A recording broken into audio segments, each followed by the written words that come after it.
ወላጆች የልጆቻቸውን የወደፊት ህይወት እንዴት ይቀርጻሉ? ወሳኝ ምክር ለሁሉም ቤተሰብ። ሻይን ፋሚሊ ጋይዳንስ።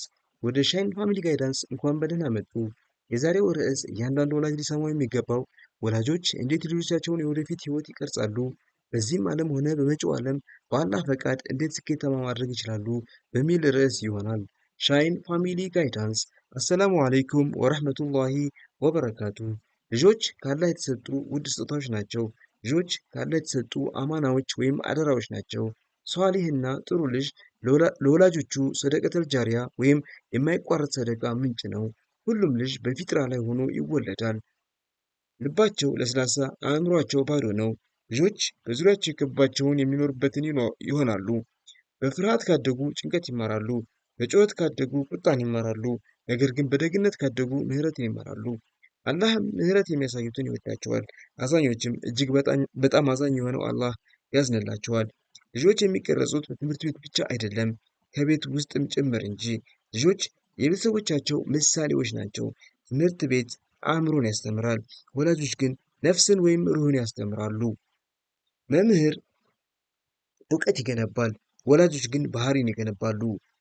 ቤት የመጀመሪያው ትምህርት ቤት ነው፣ ወላጆች ደግሞ የመጀመሪያ መምህራን ናቸው። ሶላትን በሰዓቱ መስገድ፣ ወላጆችን ማክበር፣ የቤት ስራ ማጠናቀቅ፣ ቀደም ብሎ መተኛት፣ ቃልን መጠበቅ፣ በቤት ውስጥ የተለመደ ነገር ሁሉ በህይወታቸው የተለመደ ይሆናል። የአካዳሚክና የግል ስኬታቸውን በተመለከተ ወላጆች ስኬታማ ልጆችን ለማሳደግ የግድ ትልቅ የትምህርት ደረጃ መድረስ አይጠበቅባቸውም። ፍቅር መስጠት፣ መመሪያ መስጠት፣ ስለ ትምህርት ቤት ውሏቸው መጠየቅ፣ የቤት ስራ መስራት አለመስራታቸውን ማረጋገጥ፣ ማንበብን ማለማመድ፣ የሞባይል የቲቪ አጠቃላይ የስክሪን ሰዓትን መገደብ፣ ከእውቀትም በላይ በተግባር መገኘት በጣም አስፈላጊ ነው።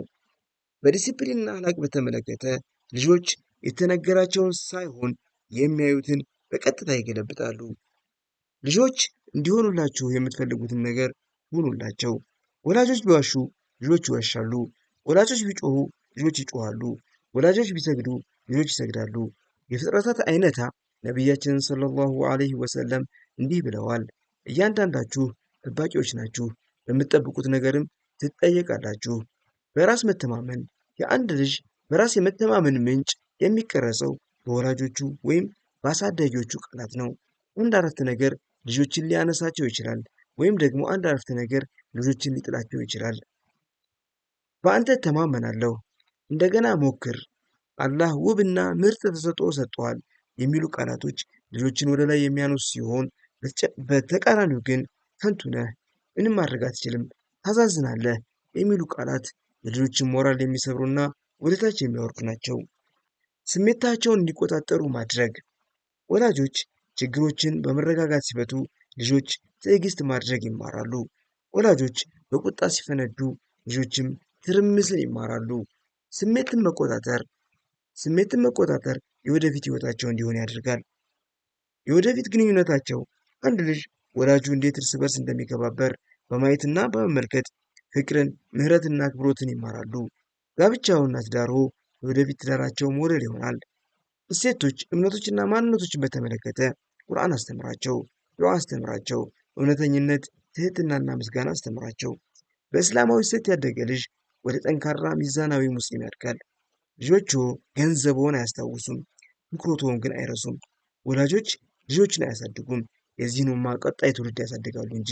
አላህ ሷሊህ፣ ራሳቸው የሚተማመኑና የተሳካላቸው ልጆችን እናሳድግ ዘንድ ይርዳን። ይህ ሻይን ፋሚሊ ጋይዳንስ ነው። ይህ ጠቃሚ ሆኖ ካገኛችሁት ላይክ፣ ሼር እና ሰብስክራይብ ያድርጉ። ጠንካራ ቤተሰቦችን፣ ጠንካራ ተማሪዎችን እና ጠንካራ ኡማ በጋራ እንገንባ። አሰላሙ አለይኩም ወራህመቱላሂ ወበረካቱሁ።